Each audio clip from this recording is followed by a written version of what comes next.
So I want to ask you a question. You always have questions. Yeah. And I know you like the questions, so I'm gonna keep asking them.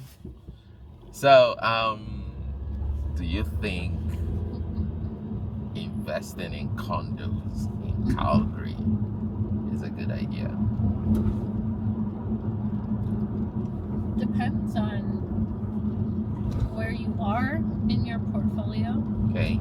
I would say it's a great way to start investing as a new investor because of its affordability, Yeah. low maintenance, right? Mhm. The condo fees is covering the exterior for the most part. Yes. Okay. Some of the utilities, so that can help cash flow or more potential for cash flow. Yeah. Since those are covered. Okay. And I think it's also a good way to build your experience as a landlord because you have a smaller unit, so you're most likely dealing with a single person or a couple, maybe a very, very small family. So you can get experience working with people because some people just think, oh, you're a landlord and here, just give the house to the person, that's it. Like there's a lot of relationship building to ensure that your tenants are happy, that you're happy, rent is paid on time, and etc. But let's say I am a more experienced investor with a lot more capital available. Yeah. I don't think I would be investing in condos. Okay. And why is that? It just doesn't give the cash flow or the equity that I would want. Oh, okay. Yes, it's easier to pay off, or it may be a smaller loan amount. Yeah. But the equity over time that it would build is not as much as like a duplex or a single family. Okay. What are your thoughts? I actually had another question for you before my thought. Okay. Yeah. So explain equity for those who might just don't know what equity means. Okay, so equity is like, let's say you purchase a home for $100,000. Yeah. And obviously you're paying it down so long as you own it every month. Yeah. Or bi-weekly, whatever. Yeah. With your mortgage payments. Yeah. After some time, if the house values in the area increases, based off of the sold data in the area, let's say now houses are selling for $200,000. You now have about $100K equity, depending on how much you've paid your mortgage down. Yeah. And the banks allow you to pull out, I believe, 65% loan to value. Okay. So you could potentially pull out $65,000. Yeah. Correct me if I'm wrong. You can add there. No. I agree with you. So my own thoughts with respect to investing in condos. I honestly agree with you. I agree with you in the sense that they're actually good for first time investors, to get a feel of what investing in real estate is all about, or first time landlords and stuff like that.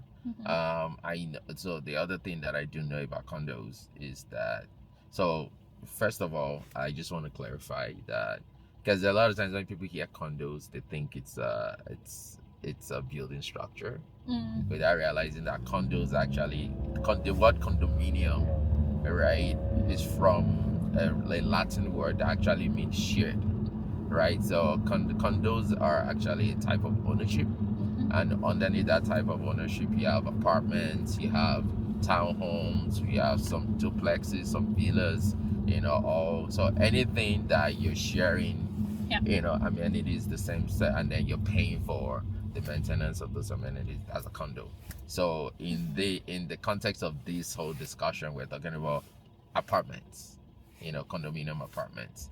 And honestly, I feel like with apartments, I kind of noticed the trend that they appreciate slowly, and so because they appreciate slowly, and I know when it comes to properties in general, there are two ways by which you can make money, either through rental income or property appreciation and depreciation.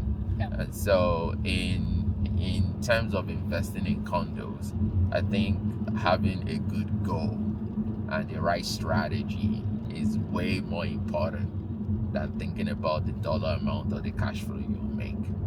You know, and also I also think the location too is quite important, because I just feel like I just feel like there are some areas that you buy a condo in and you might not cash flow that much. Yeah. You know, because it's not close to amenities, it's not close to other sources of income. You know, like now the downtown area is a good place because I mean, you know, it's close to offices and, you know, people who like the urban lifestyle and proximity to work. You know, you have more demand there. But if you're now thinking about condos in like a place that is quite remote, then, you know, there's a potential that you will not make it. And so for me, I just feel like in terms of if I would think about a good strategy for a condo right now, I would say you're the type of investor where you just want cash flow. You're not thinking about long-term appreciation, you know, and so because sometimes, you know, the price can stay steady for a very long time. So like you're looking for, you know, cash flow, then that's it, you know. Or if you're saying, okay, no, like you just, you know, you want to buy it for long-term appreciation, then like the timing is very important. You know, in the sense that I wouldn't advise anybody to buy a resale condo for long-term appreciation. You know, I would advise buy a brand new condo. You know, and the reason why I say that is because, like, initially when the condos are brand new, their condo fees are very low. You know, so that monthly condo fee is not eating into your cash flow. You know, their condo fees are very low, and so you can keep them for a very long time. You know, and you know, and have that long-term cash flow coming in, right?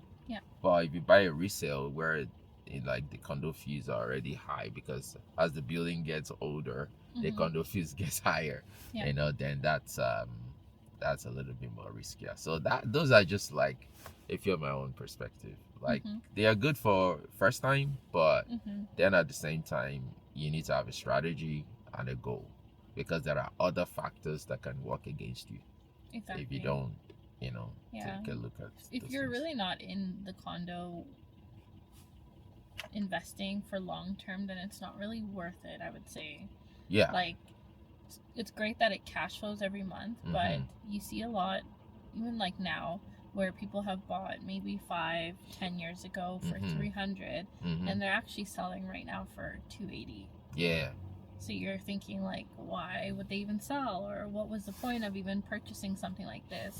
But they were cash flowing, and most likely they were cash flowing, which is why they held on to it for this long, 5-10 years.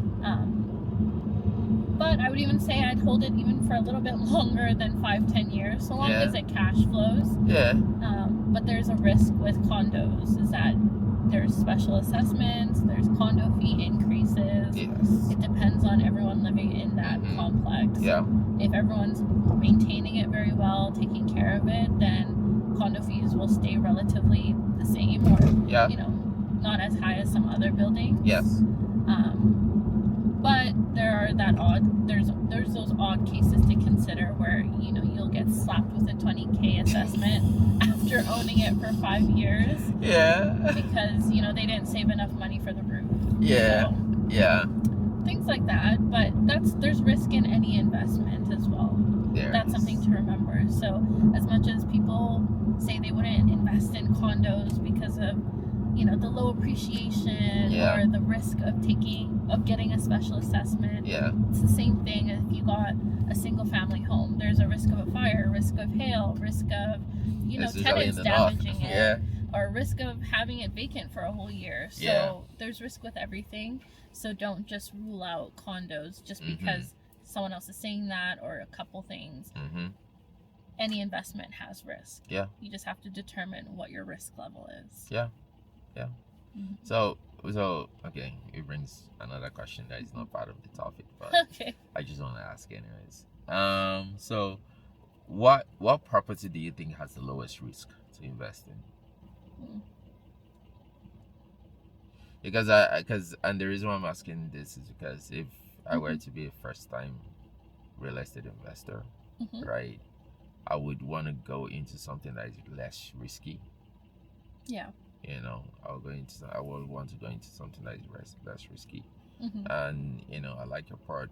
You know, and even though we've already established that condo apartments are the best for first time home investor, right? I'm just curious. What other property do you think has the lowest risk to invest in? Well, less risk for like an average person, right? Like I'm not thinking someone who has a huge portfolio and I'm thinking someone who has just a CEO of a company, right? Like that's like, let's think a young professional who wants low risk, something that it's possible to get into. I mean, I know a lot Let's think a student who's just graduating and he's saying, oh, you know what, I want to go into. What would be their income though?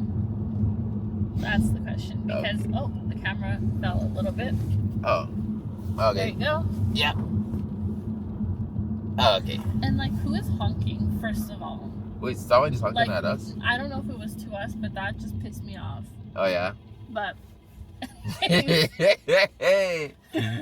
I like this feisty. Continue. By the way, the house is gonna be, you're gonna turn right at the next light. Okay. Because we're going to the house. We're just gonna do it. We're just gonna get it over with because I'm not gonna treat myself before even finishing the goal. So let's just go. Okay. The question. You're not gonna treat yourself. Yeah, because I wanted like a tea or a coffee or something. But I'm not gonna do that until this is done. So why are you punishing yourself? I'm not punishing myself. It's just a way for me to get things done. Okay. Or else I'm gonna feel like, oh, I'm okay to not do it then. Okay. you should have said that, because now in my head I'm looking for the nearest tea place. Oh, really? Oh yeah, because you No, that's okay. take care of yourself, man. I'm not saying you're not taking care of yourself. I'm saying, hey, if you want to drink, if you feel like drinking tea, does not mean we're not going to finish the goal. We're going to finish the goal. Right at the next light. But it's okay, you can go that way as well. Oh, it was that one? Yeah. Oh, thanks. That's okay. Same thing. Okay. So. Question, low risk, okay? Low risk. For a student that just graduated. Yeah. Well, to be honest, like, I'm going to say that a student graduates, their income is most likely going to be in that 60 to 100K. I mean, probably not 100. Yeah. But I'm just saying, because what if they became a nurse or something over time? But let's say 60 to 100K. Okay. Honestly, with that amount, you're getting a condo. Yeah. Okay.